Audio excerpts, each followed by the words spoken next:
From the Gospel of John, chapter 20, verses 19 through 21.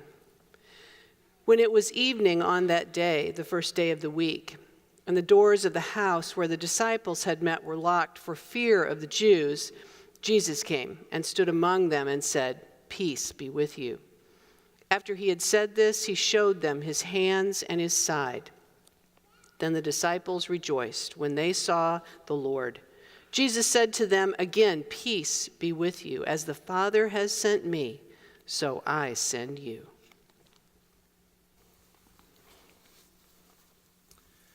And now these words from the Gospel of Luke, the 24th chapter. While they were talking about this, Jesus himself stood among them and said to them, "Peace be with you." They were startled and terrified and thought that they were seeing a ghost. He said to them, "Why are you frightened? And why do your doubts arise in your hearts? Look at my hands and my feet. See that it is I myself. Touch me and see, for a ghost does not have flesh and bones as you see that I have." And when he had said this, he showed them his hands and his feet. While in their joy they were disbelieving and still wondering, he said to them, "Have you anything here to eat?" And so they gave him a piece of broiled fish, and he took it and ate it in their presence. The 20th chapter of the Gospel of John. But Thomas, one of the 12, was not with them when Jesus had appeared earlier. So the other disciples told him, "We have seen the Lord." But he doubted. A week later, his disciples were again in the house, and Thomas was with them. Although the doors were shut, Jesus came and stood among them and said, "Peace be with you." Then he said to Thomas, "Put your finger here and see my hands. Reach out your hand and put it in my side. Do not doubt, but believe." Thomas answered him, "My Lord and my God." Jesus said to him, "Have you believed because you have seen me? Blessed are those who have not seen and yet have come to believe."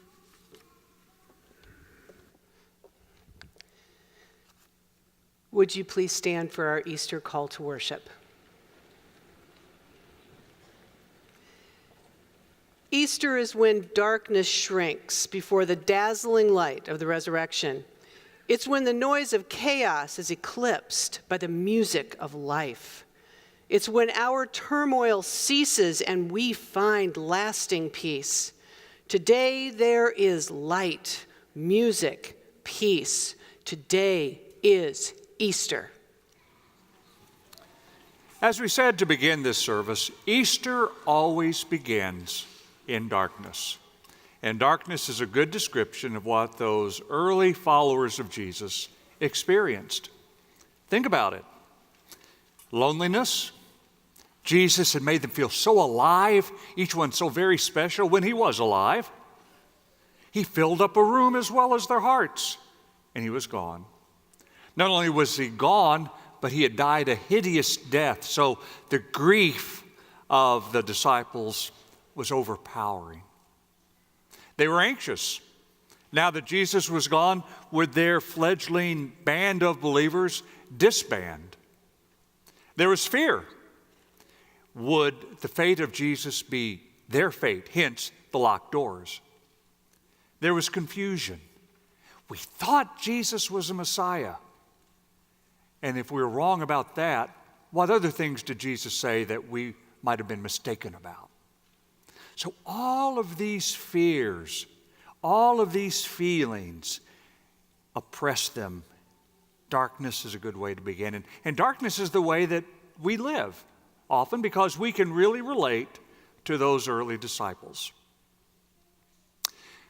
I have the KSDK news app on my phone.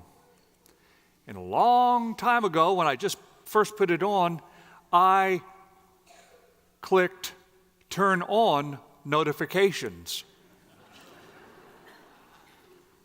I was just proud I could find where that thing was in the settings, so turned it on. And any morning that I would get up, I would read about how North Korea just tested another ballistic missile. I would read about an 8-year-old girl who got shot while she was sleeping. I'd read about sexual misconduct by fill in the blank. I would read about fights between Democrats and Republicans on fill in the blank issues. It got to be that I just turned the notification off. Not that I don't care about what's happening, of course, but I do care about how I start my day. And day in and day out, it is the loneliness, it is the anxiety, it is the grief, it is the fear, it is the confusion. And if that's what we can feel on a daily basis, well, you know how those disciples felt on that first Easter morning. No wonder Jesus intervened and said something that must have been like water being thrown upon them. Do you recall in the readings that you heard earlier the theme that Jesus repeats throughout his appearances? In the first account, John's Gospel, 10 disciples, Judas is dead, Thomas is missing, are locked in a room. Jesus appears to them and he says, "Peace be with you." He even repeats that a little bit later on in that same passage. In Luke's Gospel, Luke's account, Jesus, when he is recognized by the others, says, "Peace be with you." Back to John's Gospel, a week later, the disciples, including Thomas, are now in that room. Jesus appears and says, what? "Peace be with you." I see a pattern. What is that pattern? What's the word that Jesus greets them with? Peace. Peace. Now, here's an interesting tidbit. Peace in Hebrew is shalom, and maybe many of you know that. It's a famous greeting, shalom aleichem, aleichem shalom. In Judaism, it's peace be with you, peace be unto you peace. And in Hebrew, shalom means much more than simply the absence of war. Peace means may you have fullness of life. May you have all your needs met. May you have rich relationships. May you have a vocation that's fulfilling. May you live to see your children's children at the very least. But in Greek, there is a different word, and of course, the Gospels are translated in Greek. The word for peace in Greek is eirene, and that's where we get the name Irene. How many Irenes do we have in the congregation today? First or last name? Any Irenes? Oh, there has to be an Irene.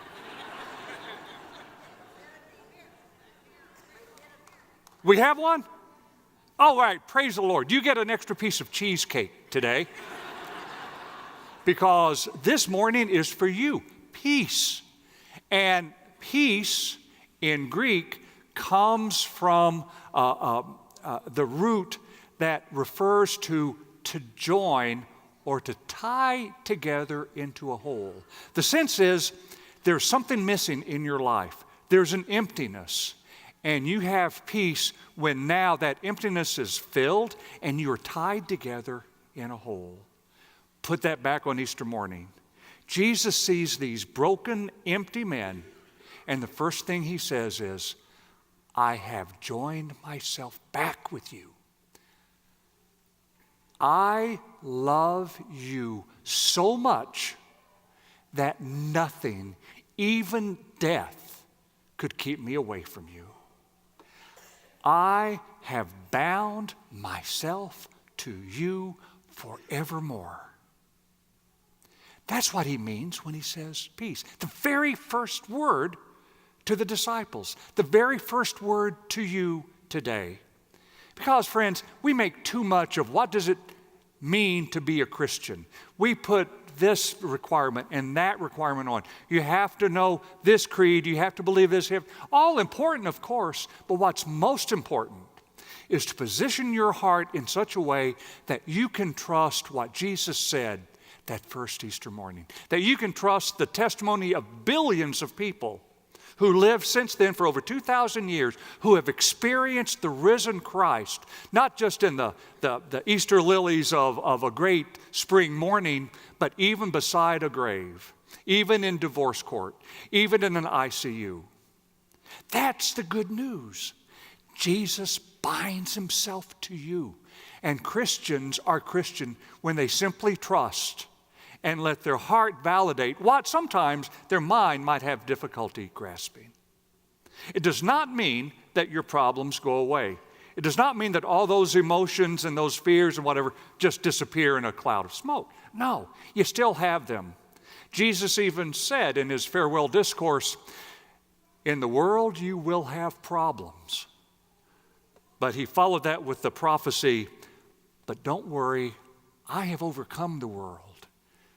I will give you peace. I will give you unity. I will give you myself."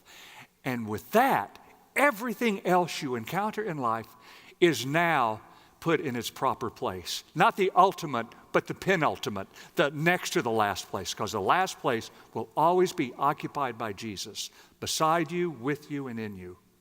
That's what St. Patrick prayed, and I think it's appropriate to remember his prayer. Patron saint of Ireland, this is his faith. May it be our yearning as well.